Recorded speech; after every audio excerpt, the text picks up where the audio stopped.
The issue is not the election. The election is a battle in a war. It is not something unto itself. The result of this election in itself is a matter of indifference. It's a question of how the battle is won and lost, which is important. But there's another issue here. There's also an issue of World War III. And World War III is between the British Empire, better known as the Anglo-Dutch liberal banking financial system on the one side, and the principal nations of Eurasia, Russia, China, India, and other nations are the targets of intended warfare by the British Empire, which is already turning Europe into a mere colony of the British Empire through the program of the Lisbon Treaty. If the Lisbon Treaty were adopted, and is being pushed for adoption now, there would not be a single nation on the continent of Europe, west of Belarus and Russia, which had any sovereignty whatsoever. The British Empire would control the entirety of that region of Europe, from Portugal to the borders of Belarus and Russia, as a puppet of the Anglo-Dutch liberal financial interests. It is those interests represented in the United States for a long time have taken over control of the US dollar, control of the United States. Now they're moving in for the kill. The same cartel that put Mussolini into power in Italy, the same cartel that put Hitler into power in Germany. And we're now at the brink of something like a Hitler power taking over the United States. If they grab the United States, then they will grab all of Europe out of the Lisbon Treaty. If they control the United States and the parts of Europe under the Lisbon Treaty, then you will have an actual fighting war emerging on this planet. You will have dictatorship. You will have mass starvation. The elimination of whole sections of the population of parts of the world through starvation. And that's part of the British program. It's the food war. That's the situation. We're not dealing with an election. We're dealing with whether there is in the United States, in the top layers of society, the moral fitness to survive. And so far the vote is in the leadership of the Democratic Party and the Republican Party. Neither is morally fit to survive. They're as unmorally fit to survive as the people who backed Mussolini and backed Hitler back in the 1920s and the 1930s. And if we allow this to happen, we will get the same kind of treatment that the victims of Mussolini, Hitler, and so forth suffered. That's where we stand. We have to win this war against that evil empire.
Now, for a number of months now, there has been a worldwide food crisis caused by many things, by the financial policies, various kind of management deals, by the WTO, which ought to be eliminated, by the promotion of biofuels, which is destroying food supplies.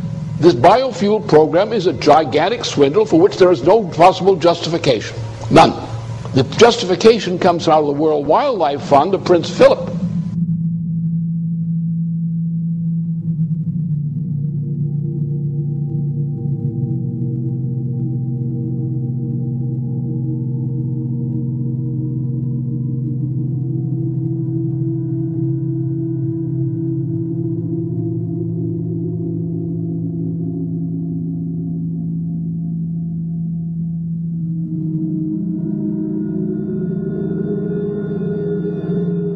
in Zimbabwe, for example? What's the crime? You have an African population in Zimbabwe, which was one of the biggest fighters against the British Empire.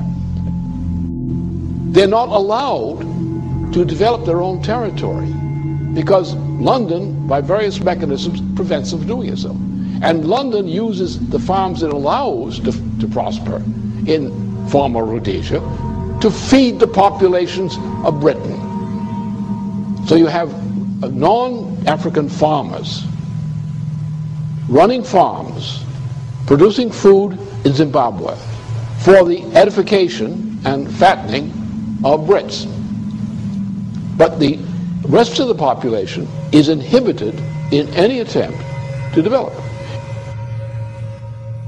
What they've done is they've taken industries, manufacturing industries in particular, agriculture in particular, and countries which were good agricultural producers or good manufacturing producers have been stripped of those industries. Those industries have been taken to populations where the lower 80% of the population is illiterate.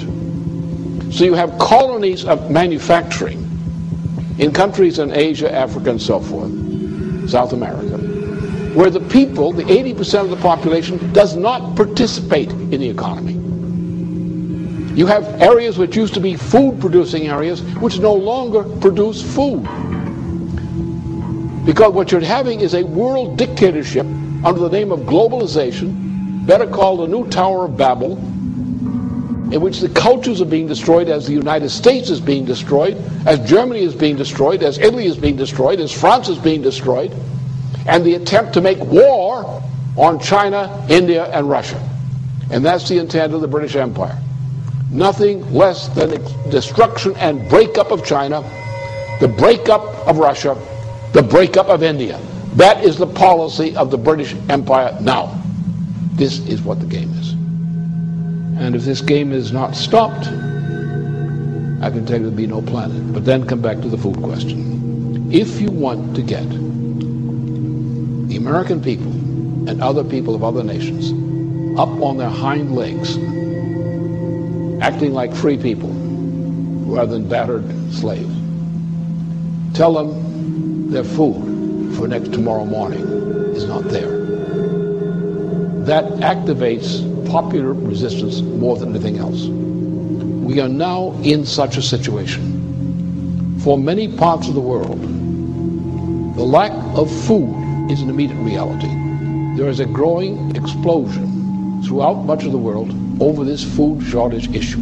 The rate of food shortage is increasing because the stocking from various food stores, annual stores, has been already delivered, and there's not enough. So as the fact of the empty warehouses and equivalent forms of supplies, as these things go down without food, the food crisis is going to accelerate. And you're going to have not only other parts of the world, but also American citizens who are now faced with the threat of death by food shortages. So therefore, the issue here is not the election result. The issue is not the president. Obama is not competent to be a president. He has none of the makings of competence. They don't want Obama. They just want to use him to destroy Hillary Clinton. That's all. Once they destroy Hillary Clinton, they'll get rid of Obama. That's their intention. And their intention is to bring in a fascist regime in the United States, a presidency which will be, in effect, a fascist regime, which will cooperate with the British and bring the United States into alliance with the United Kingdom, or the Anglo-Dutch liberals. Not all Brits are for this, by the way. And with a Europe, a Western and Central Europe, taken over by this same imperial power. An imperial power whose intention is to go to war against Russia, China, India, and other countries using nuclear power. That's the intention. We're now in a point where a revolutionary movement, or the makings of it, is building up around the food issue. And therefore, those who triumphed yesterday are not going to continue to triumph for long. The result is either we win and restore the kind of government we require in various nations and among nations, or this world is going to go into hell because the crisis won't quit. The people will die of hunger. They will die in increasing numbers. They will kill for food. The structure of society will be destroyed in the fight over food, which is not there. Therefore, either we win this fight against this evil, or there won't be anything to fight for.